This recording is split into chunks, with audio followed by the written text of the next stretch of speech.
what's better than a space fantasy game with zombies? Quarantine 37 for Stargrave from Osprey Games. Let's check it out.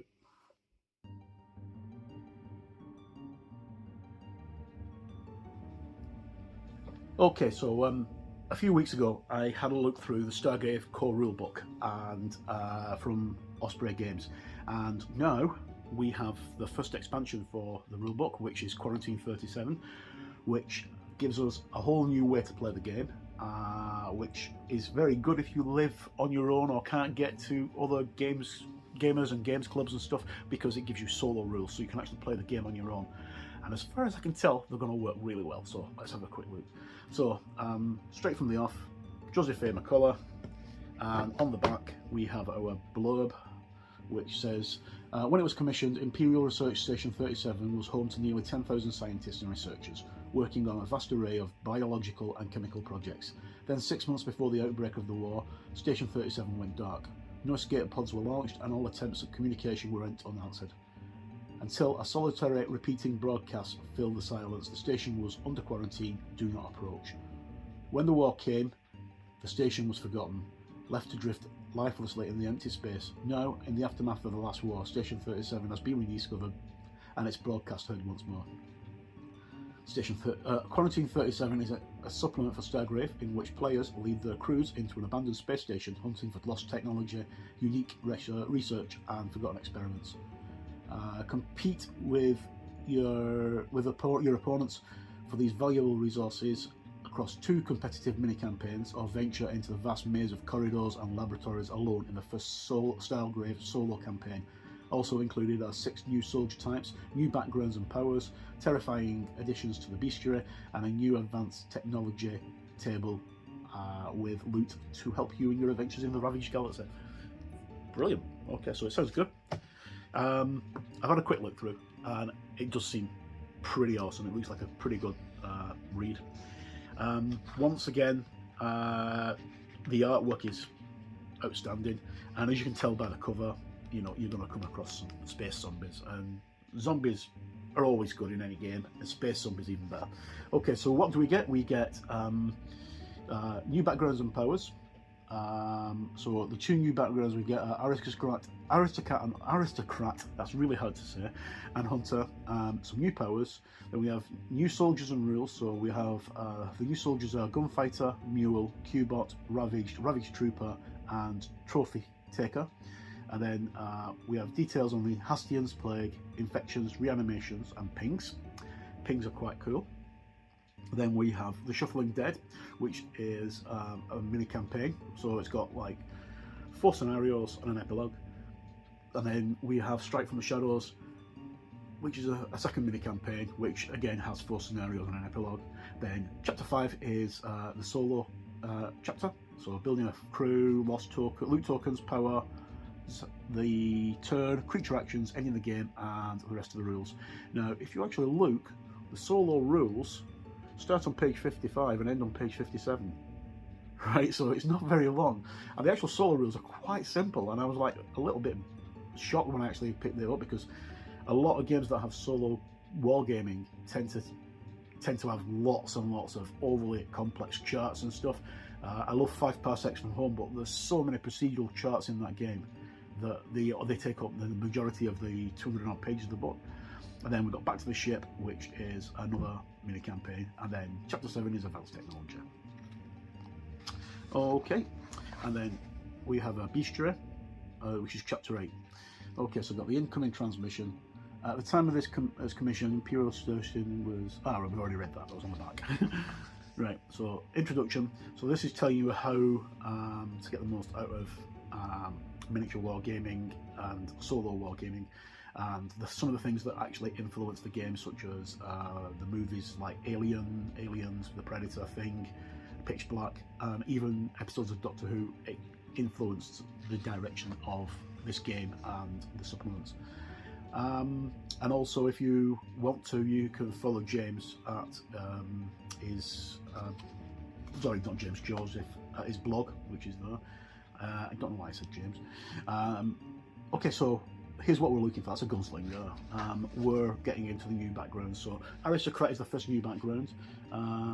Even in the most ravaged galaxy, most societies still have their aristocrats, which is obvious because the rich, always seem to stay rich. So aristocrats get a +1 health, +1 will, and choose one of the following: +1 will to a total of 2, +1 health to a total of 2, +1 fight, +1 shoot. And they have core powers of bribe, command, concealed firearm, contacts, fortune, indifference, investments, and inspiring. Okay. And then we have hunter. Hunters just go around and do what hunters do, whether it's in reality or in a fantasy or futuristic game. They hunt. They get prey for money or for thrill. So their stat mods, they get a +1 shoot, +1 health, and choose one of the following: +1 move, +1 fight, +1 shoot to a total of 2. And their core powers are beast call, crack shot, camouflage, control animal, power spike, study prey, target designation, and weapon maintenance. So pretty good. I like the artwork. The artwork in the entire book is brilliant. Really good. So we've got new powers, we've got beast call, crack shot, contacts, indifference, inspiring, investments, study prey, and weapons maintenance, which are all mentioned with the 2 new classes. We've got new soldiers and rules. So we've got gunfighter, then we have the mule, then we have Cubot, and then we have, I can turn it over, we have ravaged trooper, and trophy taker. Now most of them are quite self-explanatory. Now I was wondering what the mule was when I actually read the description, and so I actually came to the page. And the mule is basically these are robots that have very limited programming, but they're designed for carrying heavy weights. So I thought at first it was going to be like a drugs mule or something like that, but no, they're actually designed to carry stuff, and that's basically their thing. They get no penalties for carrying physical loot tokens. So Cubot, as I just said, trophy taker, ravaged trooper, ravaged.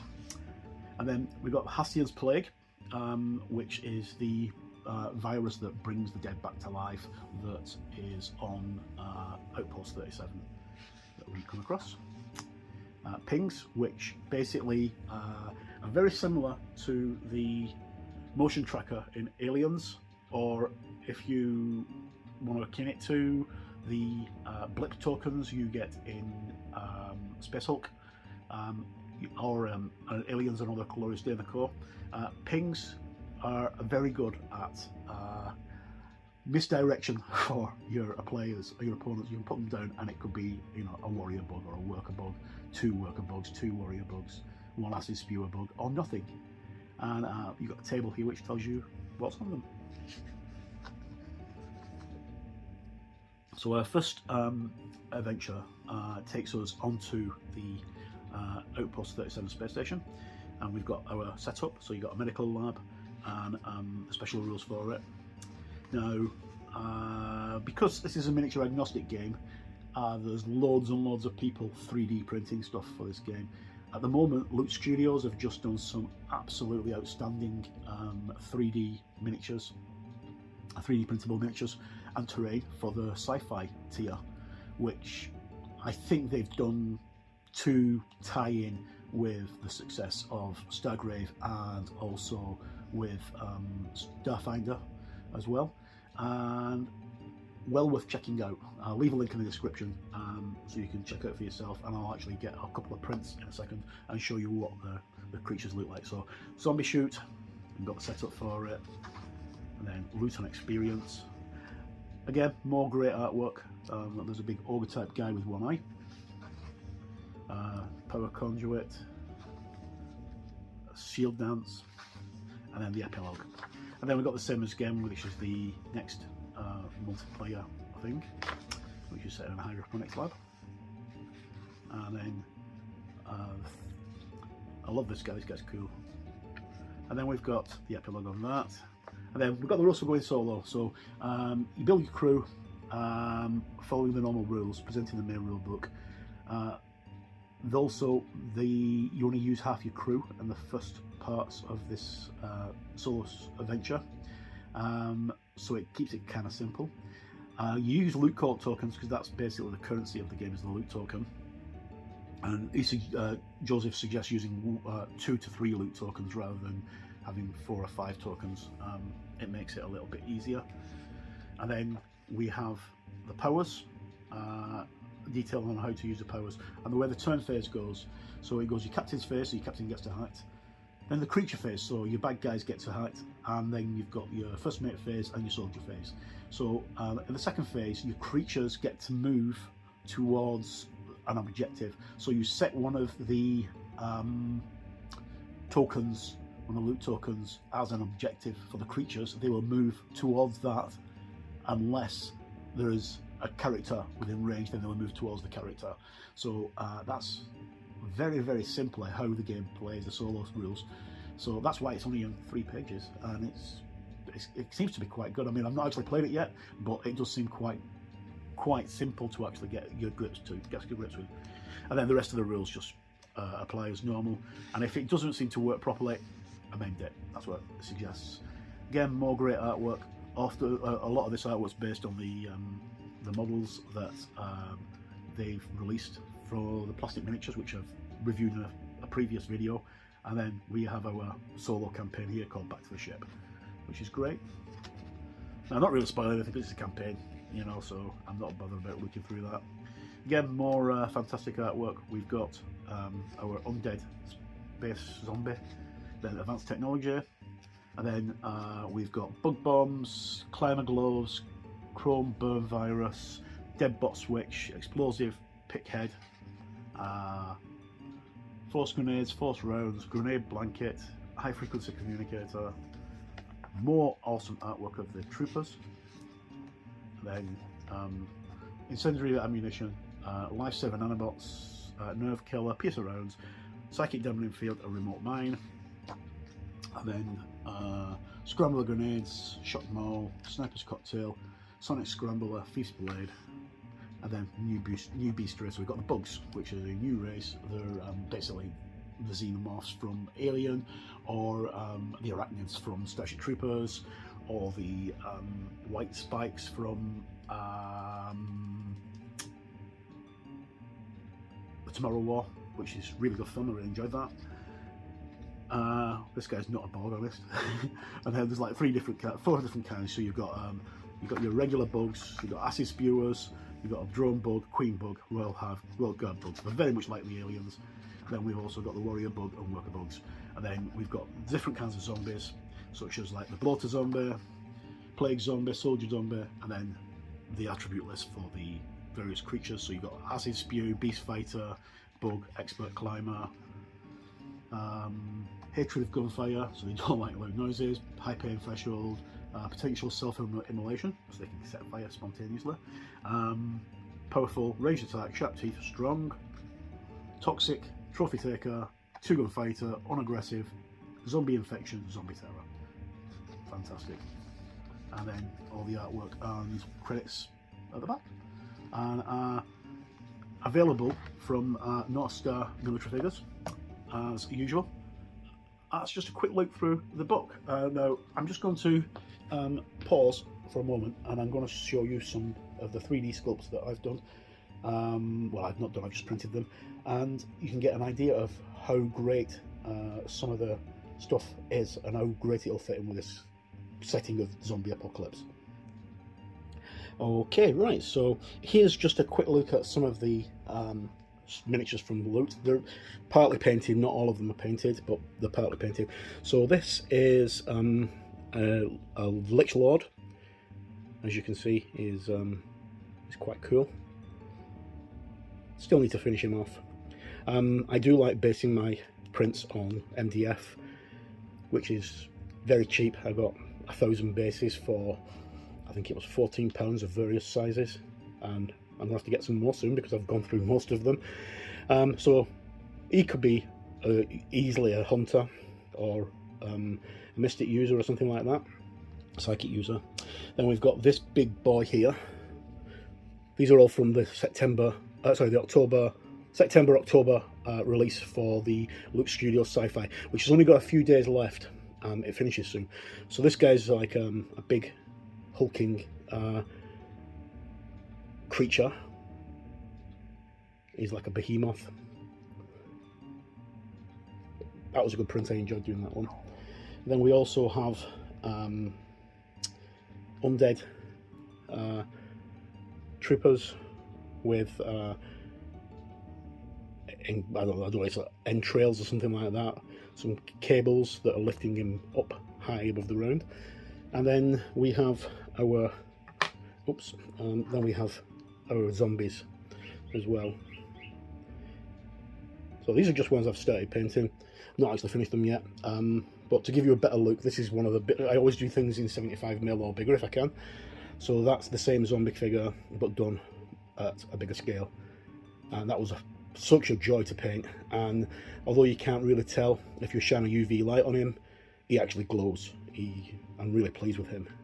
I'll put some pictures in the description. Then we've also got other companies like Papsikels. Got a really good relationship with Mark and the guys from Papsikels. One of the things that they've just done, they have a massive range of alien figures based on Aliens and Predator, and some stuff from the Terminator as well. So recently they've just done this big Kickstarter that finished yesterday for Aliens versus Humans, and they raised 54 grand. Oh, sorry, 56 grand. A lot of money they raised. A lot of that's going to go into developing future Kickstarters and future stuff for the Patreons. And this is one of the things that was in the Kickstarter. So this is a White Strike from the Tomorrow War. He's fantastic. This was printed using my Proxima 6.0, which you can check my review of. Link will be down below. And this is such a beautiful figure. I can't wait to paint this up.